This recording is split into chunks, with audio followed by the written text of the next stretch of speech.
Merhaba sevgili izleyiciler. Uzun zamandır beklenen telefon LG G5 ya da LG G5 şu anda elimde. Bazı sürprizlerle birlikte geldi. Öncelikle ekranın ve şuradaki bombelerin beni çok heyecanlandırdığını söyleyebilirim sevgili izleyiciler. Şuradan kapatayım. Şurada ilginç bir değişiklik yapmışlar. Bu saat her zaman açık olacak dediler. Çünkü günde 150 defa bu ekrana bakıyormuşuz. LG yetkililerinin söyledikleri buydu. Ve hiç merak etmeyin, bu saatin açık olması pile herhangi bir zarar vermeyecek. Sadece binde 8'ini harcıyor dediler sevgili izleyiciler. Ön yüzeyin gerçekten çok güzel bir tasarıma sahip olduğunu, farklı bir tasarıma sahip olduğunu söylemiş olalım.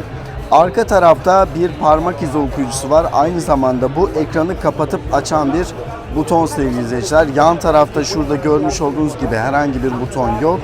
Burada da sesi açıp yükseltmenizi sağlayan bir buton var.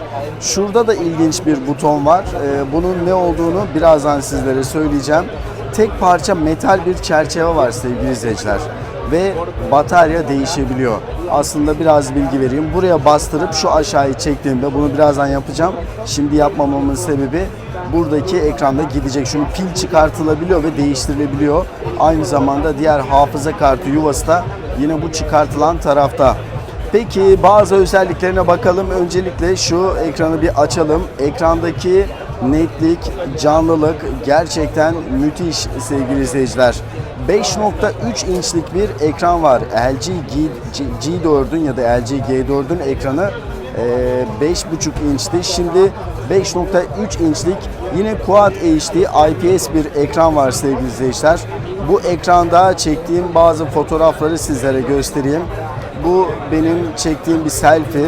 Kameraya birazdan geleceğim. Şimdi ekrana biraz bakmış olalım en azından. Sanal tuşlar var. Ekranın canlılığı gerçekten çok başarılı. Ve bu ekranın çözünürlüğü 2560'a 1440, inç başına düşen piksel sayısı da 554 sevgili izleyiciler. Hazır bunları anlatırken biraz da menüler arasında dolaşmış olayım. Bu arada buradaki ikonları anlatırken Android 6.0 Marshmallow işletim sistemine de sahip olduğunu söyleyelim. Gelelim kameraya.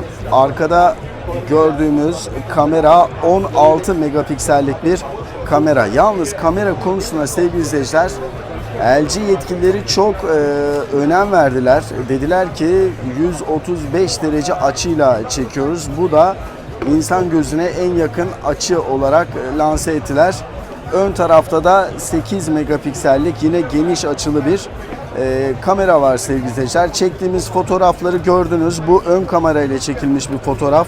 Arkada inanılmaz bir ışık kaynağı var. Ona rağmen bizim fotoğrafımız gerçekten çok iyiydi. Bir de arka kamera ile çektiğim fotoğraf var. Görüyorsunuz buradaki Kel abinin detayları bile müthiş. Ve geniş açılı olması beni çok mutlu etti sevgili izleyiciler. Kamera konusunda gerçekten çok iyileştirmeler var. Ve biraz da işlemcisinden bahsedelim. Qualcomm'un Snapdragon 820 işlemcisi var. Bu Qualcomm'un piyasaya sürdüğü en güçlü işlemci. Daha önce biz bunu test etmiştik. Şu anda buraya kurduğum yazılımlar maalesef yok. Bir internet bağlantı sorunumuz var. Eğer ilerleyen zamanlarda çözebilirsem yine ayrıca bir videoda sizlere onu anlatacağım. Yapacağımız testlerin sonuçlarını paylaşacağım LG G5 ile birlikte.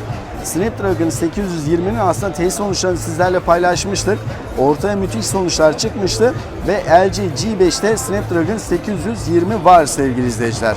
Bataryadan bahsedelim. Bu arada bir şov yapayım size. Şimdi şuradaki butona basıyorum.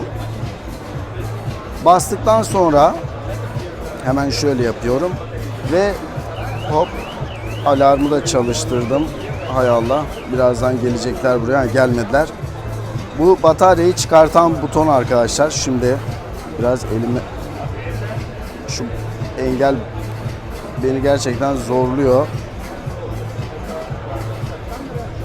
Şöyle yaparsam çıkartacağım galiba. Evet. Gördüğünüz gibi batarya çıkıyor. Şuradaki bu telefonlar çalınmasın diye bir alarm var. O beni biraz zorladı, kusura bakmayın.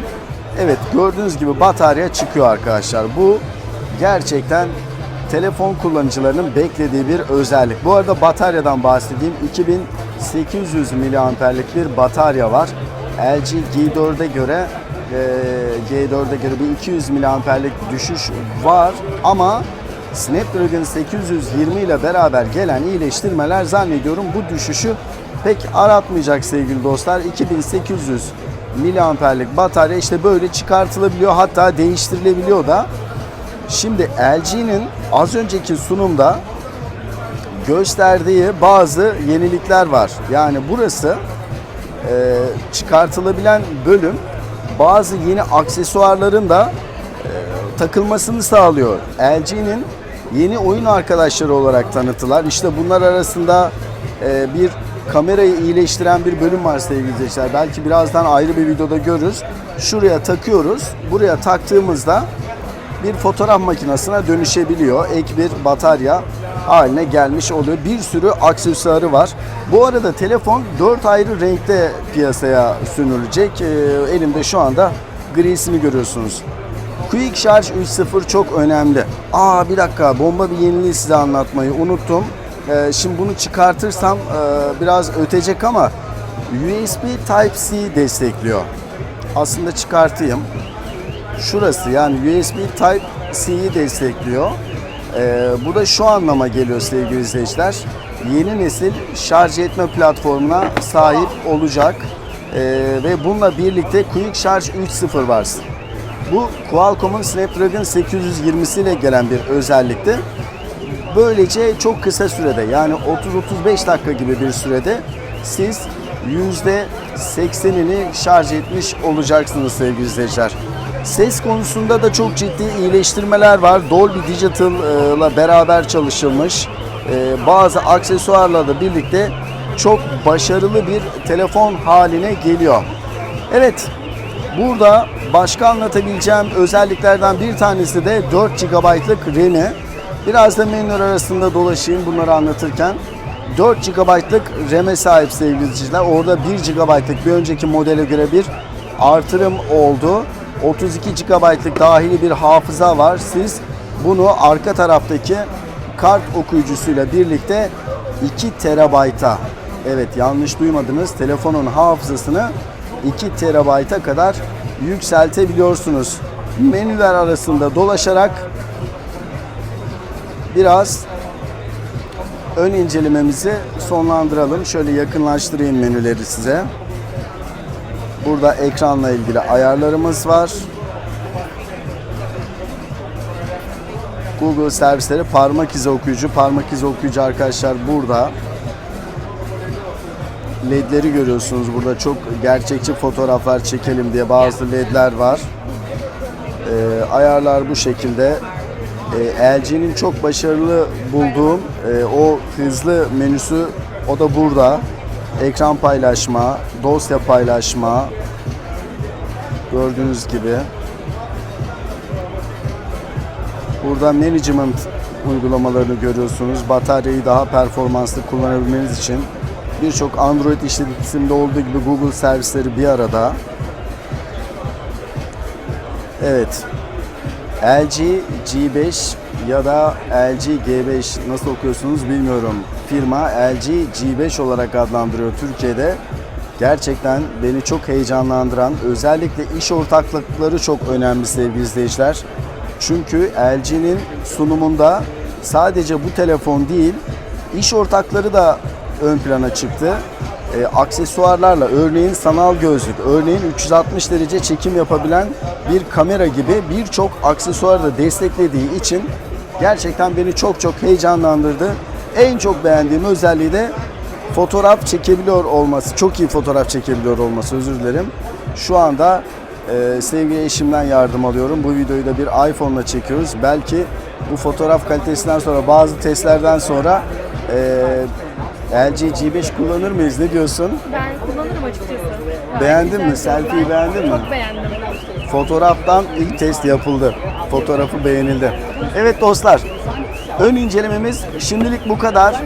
Bazı testler olacak. Bu testleri de yaptıktan sonra bir başka videoda sizlerle paylaşacağım. Barcelona'dan geliyor bu video size. Dünya ile aynı anda LG G5'in ilk ön incelemesini Shift'te görmüş oldunuz. Bir sonraki videoda görüşmek üzere, hoşça kalın.